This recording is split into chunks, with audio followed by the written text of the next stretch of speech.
Hello, আমার প্রিয় ছাত্রছাত্রীরা, আশা করি তোমরা সবাই ভালো আছো। আজকে তোমাদের সঙ্গে যে বিষয়টি নিয়ে আলোচনা করব সেটি হলো পরিবেশ ও বিজ্ঞান সপ্তম শ্রেণীর অষ্টম অধ্যায় পরিবেশ ও জনস্বাস্থ্য। এখান থেকে 1 মার্কের, 2 মার্কের এবং 3 মার্কের বেশ কিছু বাছাই করা ইম্পর্টেন্ট প্রশ্ন এবং উত্তর নিয়ে কিন্তু ভিডিওটি। চ্যানেলটি ভালো লাগলে অবশ্যই মনে করে সাবস্ক্রাইব করে দিও এবং বন্ধুদের সঙ্গে আরও বেশি করে শেয়ার করো। একদম প্রথমে আসছি আমরা, সঠিক উত্তরটি নির্বাচন করো।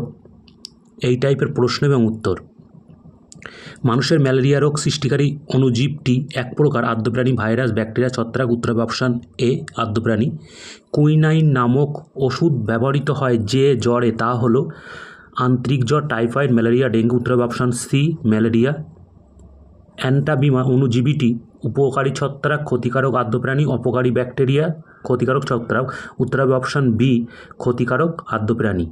সাধারণ ডায়রিয়ার জন্য দায়ী জীবাণুর প্রকৃতি হল ব্যাকটেরিয়া, ভাইরাস, ছত্রাক, শ্যাওলা। উত্তর হবে অপশান বি, ভাইরাস। ম্যালেরিয়া রোগের কারণ ছত্রাক, ব্যাকটেরিয়া, আদ্যপ্রাণী, ভাইরাস। উত্তর হবে অপশান সি, আদ্যপ্রাণী। মশার প্রধান রক্তচোষক নলটি হল ম্যাক্সিলা, লেবিয়াম, লাব্রাম, মল্ডিবল। উত্তর হবে অপশান সি, লাব্রাম। একটি ভাইরাস ঘটিত রোগ হলো কলেরা, ম্যালেরিয়া, টাইফয়েড, পোলিও। উত্তর হবে অপশান ডি, পোলিও। বসন্ত রোগের টিকা আবিষ্কার করেন যে বিজ্ঞানী, তার নাম স্ট্যানিল পাস্তুর আইভানোস্কি জেনার। উত্তর হবে অপশান ডি, জেনার। ম্যালেরিয়া রোগের সঙ্গে আধুনিক মানুষের পরিচয় হয় অস্ট্রেলিয়ার, এশিয়ায়, আফ্রিকা, ইউরোপে। উত্তর হবে অপশান সি, আফ্রিকায়। সাধারণ ডায়রিয়ার জন্য দায়ী জীবাণুর প্রকৃতি হলো ব্যাকটেরিয়া, ভাইরাস, ছত্রাক, শ্যাওলা। উত্তর হবে অপশান বি, ভাইরাস। নিচের যে ভাইরাসটি আরএনএ যুক্ত সেটি হলো বসন্ত ভাইরাস, সিএমভি, ফাজ ভাইরাস, পোলিও ভাইরাস। উত্তর হবে অপশান ডি, পোলিও ভাইরাস। চালকে পোকা ও জীবাণুর হাত থেকে রক্ষা করার জন্য তাতে মেশানো হয় নিম পাতা, কারি পাতা, গাঁদাল পাতা, তেজপাতা। উত্তর হবে অপশানে নিম পাতা। টিকাকরণ পদ্ধতি প্রথম আবিষ্কার করেন লুই পাস্তুর, রোলান্ড রস, এডওয়ার্ড জেনার, আলেকজান্ডার ফ্লেমিং। উত্তর হবে অপশান সি, এডওয়ার্ড জেনার। নিচের যে ভাইরাসটি পিকান্স ভাইরাস নয় পরিচিত সেটি হলো HIV, TMV, polio virus, influenza virus. উত্তর হবে option C, polio virus. Quinine নামক ওষুধ ব্যবহৃত হয় যে জ্বরে, তা হলো আন্তরিক জ্বর, টাইফয়েড, ম্যালেরিয়া, ডেঙ্গু। উত্তর হবে option C, malaria. BCG vaccine প্রয়োগ করা হয় যে রোগের প্রতিরোধের জন্য, তার নাম যক্ষ্মা, বসন্ত, টাইফয়েড, কলেরিয়া। উত্তর হবে অপশান এ, যক্ষ্মা। প্লেগ রোগের কারণে 541 থেকে 700 খ্রিস্টাব্দের মধ্যে ইউরোপের জনসংখ্যা হ্রাস পায় 10%, 20%, 30%, 50%। উত্তর হবে অপশান ডি, 50%। ম্যালেরিয়া রোগ ছড়ায় পুরুষ অ্যানোফিলিস মশা, স্ত্রী অ্যানোফিলিস মশা, পুরুষ কিউলেক্স মশা, স্ত্রী অ্যাডিস মশা। উত্তর হবে অপশান বি, স্ত্রী অ্যানোফিলিস মশা। প্লাজমোডিয়াম ভাইবক্স হলো এক প্রকার আদ্যপ্রাণী, ব্যাকটেরিয়া, ছত্রাক, শৈবাল। উত্তর হবে অপশান এ, আদ্যপ্রাণী। নিচের যে ভাইরাসটির পিকনো ভাইরাস নামে পরিচিত, এটি একবার হয়ে গেছে, আর পড়ছি না। যে রোগের প্রতিরোধ ব্যবস্থা গড়ে তোলার জন্য ওপিভি টিকা প্রয়োগ করা হয়, তার নাম বসন্ত, যক্ষ্মা, পোলিও, মাম্পস। উত্তর হবে অপশান সি, পোলিও। ম্যালেরিয়ার সঙ্গে আধুনিক মানুষের পরিচয় হয়, এটি একবার হয়ে গেছে, আর পড়ছি না। মানুষের লোহিত রক্তকণিকাকে আক্রমণ করে অ্যান্টাবিমা, লিশম্যানিয়া, জিরজিয়া, প্লাজমোডিয়াম। উত্তর অপশান ডি, প্লাজমোডিয়াম। মানুষের ম্যালেরিয়া রোগ সৃষ্টিকারী অণুজীবটি এক প্রকার, এটা হয়ে গেছে, আমি আর একবার পড়ছি না। নিচের যে ভাইরাসটির আকৃতি ঘনকাকার সেটি হলো vaccinia virus, TMB virus, bacteriophage, polio virus. উত্তর হবে অপশান এ, ভ্যাকসিনিয়া ভাইরাস। সাধারণ সর্দি কাশি হলো এক প্রকার রোগ যার জন্য দায়ী ব্যাকটেরিয়া, ভাইরাস, ছত্রাক, শ্যাওলা। উত্তর হবে অপশান বি, ভাইরাস। প্লেগ রোগের জীবাণুর আশ্রয় নেয় মানুষের পাকস্থলীতে, উকুনের পাকস্থলীতে, ইঁদুরের পাকস্থলীতে, মশার পাকস্থলীতে। উত্তর হবে অপশান বি, উকুনের পাকস্থলীতে। যে ভাইরাসের আকৃতি গল্ফ বলের মতো, তার নাম হলো ফাজ ভাইরাস, ইনফ্লুয়েঞ্জা ভাইরাস, বসন্ত ভাইরাস, পোলিও ভাইরাস। উত্তর হবে option D, polio virus. Quinine নামক ওষুধ ব্যবহার হয় যে জ্বরে, এটা একবার হয়ে গেছে, আমি আর পড়ছি না। মশার প্রধান চোষক নলটি হলো, এটা একবার হয়ে গেছে, পড়ছি না। প্লাজমোডিয়াম ভাইবক্স হলো এক প্রকার, এটা একবার হয়ে গেছে, আমি আর পড়ছি না।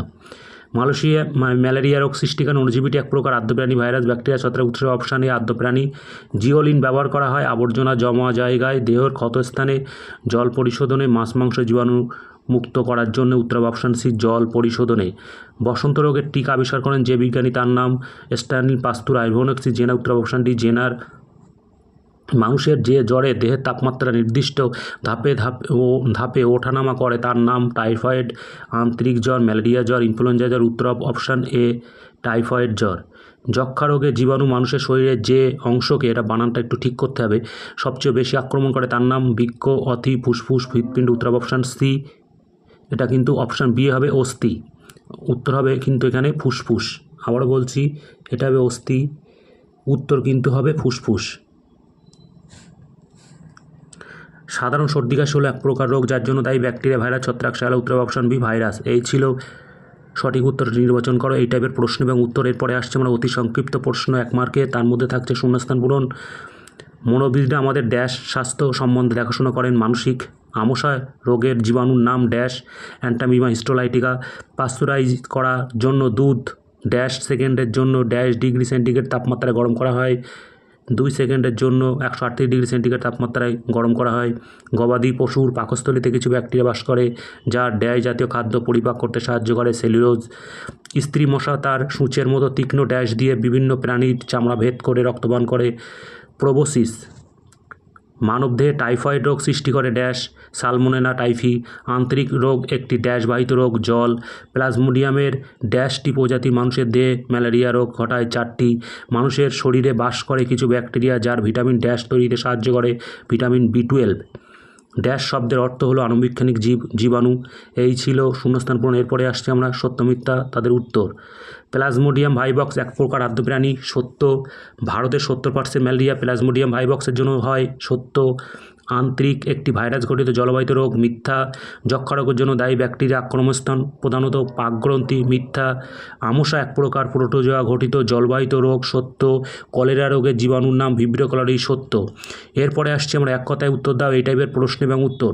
OPV এর পুরো নাম কি? OPV এর পুরো নাম হলো ওরাল পোলিও ভ্যাকসিন। ইনফ্লুয়েঞ্জা রোগের জীবাণুর নাম হলো ইনফ্লুয়েঞ্জা ভাইরাস। প্লেগ এর জীবাণুর বিজ্ঞানসম্মত নাম কি? প্লেগের জীবাণুর বিজ্ঞানসম্মত নাম ইয়ারসিনিয়া পেস্টিস। গোদ রোগের জন্য দায়ী জীবাণুর নাম কি? গোদ রোগের জন্য দায়ী জীবাণু হলো উচেরিয়া ব্রাঙ্কপটি। কোন রোগের অস্থিসন্ধি শক্ত হয় এবং হাঁটুতে নকনি রোগ দেখা দেয়? ফ্লুরোসিস রোগে অস্থিসন্ধি শক্ত হয় এবং হাঁটুতে নকনি রোগ দেখা দেয়। খেসারির বিজ্ঞানসম্মত নাম কি? খেসারির বিজ্ঞানসম্মত নাম ল্যাথিরাস স্যাটিভাস। জলে আর্সেনিক পরিমাণ বা মাত্রা কত হলে সেই জল পান করে অযোগ্য বলে মনে হয়? 1 লিটার জলে 0.05 মিলিগ্রাম বা তার বেশি মাত্রা আর্সেনিক থাকলে সেই জল পানের অযোগ্য হয়ে পড়ে। কোন বিজ্ঞানী প্রথম ভ্যাকসিন আবিষ্কার করেন? ভ্যাকসিন আবিষ্কার মানে প্রথম হচ্ছে ডক্টর এডওয়ার্ড জেনার। গোদ রোগের জন্য দায়ী জীবাণুর নাম কি? গোদ রোগের জন্য দায়ী জীবাণুগুলো উচেরিয়া ব্রাঙ্কোফাইটি। রোগাক্রান্ত ব্যক্তির শরীরের ভেতরে কোন অঙ্গের ছবি তোলা হয় কিসের সাহায্যে? এক্সরের সাহায্যে। মেঠো কালো ইঁদুরের বিজ্ঞানসম্মত নাম কি? মেঠো কালো ইঁদুরের বিজ্ঞানসম্মত নাম হলো র্যাটাস্ট্যাটাস। খাবার বিষক্রিয়া ঘটায় এমন একটি ব্যাকটেরিয়ার নাম হলো ক্লস্ট্রিডিয়াম পারফিরিনজেন্স। গরুর শরীরে আশ্রয় নেয় যে ফিতাকৃমি তার বিজ্ঞানসম্মত নাম কি? গরুর শরীরে আশ্রয় নেয় যে ফিতাকৃমি তার বিজ্ঞানসম্মত নাম টিনিয়া স্যাজিনাটা। প্লেগের জীবাণুর বিজ্ঞানসম্মত নাম কি? প্লেগের জীবাণুর বিজ্ঞানসম্মত নাম ইয়ারসিনিয়া পেস্টিস। এরপরে আসছে আমরা সংক্ষিপ্ত প্রশ্ন। এই টাইপের প্রশ্ন মার্কস থাকছে 2 অথবা 3। আর্সেনিক রোগ কেন হয়? মাটির নিচের জলের নলকূপের মাধ্যমে তোলার সময় বায়ুর অক্সিজেন আর্সেনিক অদ্রাব্য খনিজ বিক্রিয়া করে নানান যৌগ তৈরি করে। ওই জল দীর্ঘদিন ধরে পান করলে ওই রোগ হয়। অ্যালার্জি কি? অ্যালার্জি রোগের লক্ষণ দেখা দিলে কী করা উচিত? বাইরে থেকে আসা প্রোটিনের বিরুদ্ধে শরীরের ইমিউন তন্ত্রের যে পার্শ্ব প্রতিক্রিয়া দেখা দেয় তাকে অ্যালার্জি বলে। ডাক্তারের সঙ্গে যোগাযোগ করে অস্বস্তি থেকে সাময়িক আরাম পাওয়ার ব্যবস্থা করা। কোনো খাবার খেয়ে অ্যালার্জি হয়েছে তা খুঁজে বার করা এবং ভবিষ্যতে ওই খাবার খাওয়া থেকে সতর্ক থাকা। এক্স রশ্মি কখন ব্যবহার করা হয় এবং এই রশ্মি থেকে ক্ষতি কী কী হতে পারে? রোগীর শরীরের ভেতরে আঘাত পাওয়া বিভিন্ন অঙ্গের ছবি তুলতে এক্স রশ্মি ব্যবহার করা হয়। এই রশ্মি বেশি ও বারবার সরাসরি কোষের সংস্পর্শে এলে কোষের অস্বাভাবিক ক্রিয়া দেখা দেয়, কোষ ধ্বংস হয়ে যেতে পারে। বার্ড ফ্লু কী কারণে বার্ড ফ্লু হতে পারে? এটি পাখিদের এক ধরনের ইনফ্লুয়েঞ্জা ভাইরাস। সাধারণত পোলট্রি মুরগির এই রোগে আক্রান্ত হয়। ভাইরাস আক্রান্ত মুরগির মলমূত্র ও রক্তের সংস্পর্শে এলে আবার বার্ড ফ্লু আক্রান্ত মুরগির কাঁচা মাংস 70 সেন্টিগ্রেড তাপমাত্রায় 30 মিনিট রান্না না করে খাওয়া মাংস খেলে মানুষের বার্ড ফ্লুতে আক্রান্ত হতে পারে।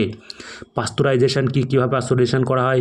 তরল খাবার যেমন দুধ ও ফলের রসকে জীবাণুমুক্ত করার প্রক্রিয়াকে পাস্তুরাইজেশন বলে। দুধকে 10 থেকে 40 সেকেন্ডের জন্য 72 থেকে 75 ডিগ্রি সেন্টিগ্রেড তাপমাত্রায় গরম করা এবং তৎক্ষণাৎ দুধের তাপমাত্রা 30 ডিগ্রি সেন্টিগ্রেডের নিচে নামিয়ে আনা। কলেরা রোগটি দ্রুত মহামারীর আকার ধারণ করে কেন? কলেরা রোগীর বমি, পায়খানা, জলতেষ্টা, পেট ব্যথা, অবসন্ন বোধ করা, চামড়া কুঁচকে যাওয়া, রোগী নিস্তেজ হয়ে পড়া, জ্ঞান হারিয়ে ফেলা প্রভৃতি লক্ষণ দেখা দেয়। এই পুরো ব্যাপারটি করতে সময় লাগে খুব অল্প, কখনো কখনো বা মাত্র 24 থেকে 48 ঘন্টা। এই রোগের জীবাণু খুবই সংক্রামক ও জল দ্বারা বাহিত, তাই এই রোগ দ্রুত ছড়িয়ে পড়ে, মহামারীর আকার নেয়। মশা নিয়ন্ত্রণের উপায় কি? মশা নিয়ন্ত্রণের উপায় হলো চৌবাচ্চা, বালতি ইত্যাদি জায়গায় জল 2 থেকে 3 দিন অন্তর পাল্টানো দরকার। মশার লার্ভা খায় এমন মাছ যথা শোল, ল্যাটা, গপ্পি, তেচক ইত্যাদি জমা জলে ছেড়ে দেওয়া। তাছাড়া বদ্ধ নোংরা জলে ব্লিচিং পাউডার অথবা মশা মারা তেল ছড়িয়ে দেওয়া দরকার। জলবাহিত রোগ কাকে বলে? পানীয় জলের বিভিন্ন উৎসের নানা ধরনের বর্জ্য এসে পড়ে, তেমনি আমাদের অসাবধানতার জন্য নানা রোগের জীবাণুও অনেক সময় পানীয় জল মিশিয়ে যায় এবং সেই জলের মাধ্যমেই তা ছড়িয়ে পড়ে। জলের মাধ্যমে যেসব রোগ ছড়ায় তারাই হলো জলবাহিত রোগ। আজিনোমোটো কি? এখানে খেলে কি হতে পারে? আজিনোমোটো এক প্রকার রাসায়নিক পদার্থ। চাউমিন ও চিলি চিকেনের রান্নার সুস্বাদু স্বাদ আনার জন্য এই পদার্থ ব্যবহার করা হয়। কোনো খাবারে আজিনোমোটোর মেশালে তাতে একটা মাংসের মতো স্বাদ আসে। অনেক দিন ধরে আজিনোমোটোর খেলে মানুষের শরীরে নানা রকম সমস্যা হতে পারে, বিশেষ করে কম বয়সী ছেলেমেয়েদের মস্তিষ্কে কোষের ক্ষতি হতে পারে। ল্যাথিজিয়াম কি? অন্যান্য ডালের চেয়েও খেসারির ডালের দাম কম হওয়ার অনেক সময় অড়হর ডাল বা বেসনের সঙ্গে খেসারির ডাল বা তার গুঁড়ো মিশিয়ে দেওয়া হয়, যাতে 2-3 মাস ধরে যথেষ্ট পরিমাণে এই ডাল খেলে হাতে পায়ে পক্ষাঘাত দেখা দিতে পারে। একে ল্যাথিজিয়াম বলা হয়। ইথিওপিয়া, বাংলাদেশ ও ভারতবর্ষের অনেক সময় এই রোগ দেখা যায়। ড্রপসি রোগে কীভাবে হয়? সর্ষের বীজের মতো দেখতে শিয়াল কাটা বীজের তেল অনেক সময় সর্ষের তেলের সঙ্গে মেশানো হয়। এই ভেজাল সর্ষের তেল খেয়ে ড্রপসি নামে একটি রোগ হয়। এই রোগের চামড়া, যকৃৎ, ফুসফুস ও যকৃৎ হৃৎপিণ্ড ক্ষতিগ্রস্ত হয়ে এমনকি মানুষের মৃত্যু পর্যন্ত ঘটতে পারে। কে, কবে, কী থেকে ম্যালেরিয়া জ্বর সারানোর ওষুধ আবিষ্কার করেন? 1600 সালে পেরুর পাদ্রি জুয়ান লোপেজ, আবার অন্য মতে 1733 সালে কালাসিংকোনা গাছের ছাল থেকে ম্যালেরিয়া রোগ সারানোর ওষুধ আবিষ্কার করেন। তেজস্ক্রিয় পদার্থ কাদের বলা হয়? ইউরেনিয়াম, প্লুটোনিয়াম প্রভৃতি পদার্থ ও তাদের যৌগ থেকে অবিরামভাবে কিছু অদৃশ্য রশ্মি বের হয়। এই সব রশ্মি ক্যান্সার সৃষ্টি করতে পারে বলে এদেরকে তেজস্ক্রিয় পদার্থ বলা হয়। জীবন কুশলতার শিক্ষা কাকে বলে? জীবনে নানা সময় মানুষের বিভিন্ন সমস্যার সম্মুখীন হতে হয় এবং তার মোকাবিলা করতে হয়। এছাড়া নানান সময়ও আমাদের অনেক সিদ্ধান্ত নিতে হয়, সামাজিক সম্পর্ক তৈরি করতে হয় ও আবেগ নিয়ন্ত্রণ করতে হয়। এইসবের মধ্যে সংবেদনশীল ও সমাজ মনস্ক মানুষ হিসেবে গড়ে ওঠার শিক্ষাকে বলা হয় জীবন কুশলার শিক্ষা। মানসিক স্বাস্থ্য ভালো রাখার কী করা উচিত? আমাদের ব্যবহারিক অভ্যাস পরিবর্তন করা দরকার, অর্থাৎ কুঅভ্যাসকে শনাক্ত করে সুঅভ্যাসে পরিণত করা। মনের মধ্যে কথা না চেপে রেখে অন্যের সঙ্গে খোলাখুলি কথা বলা উচিত। বিভিন্ন বিতর্ক, সমকালীন বিষয়ে বন্ধুবান্ধব ও গুরুজনদের সঙ্গে খোলাখুলি আলোচনা করা। পাঠ্য বিষয়ের বাইরে জ্ঞান বিষয়ক চর্চা, নাচ, গান, ছবি আঁকা ইত্যাদি সৃজনশীল কাজে অংশ নেওয়া।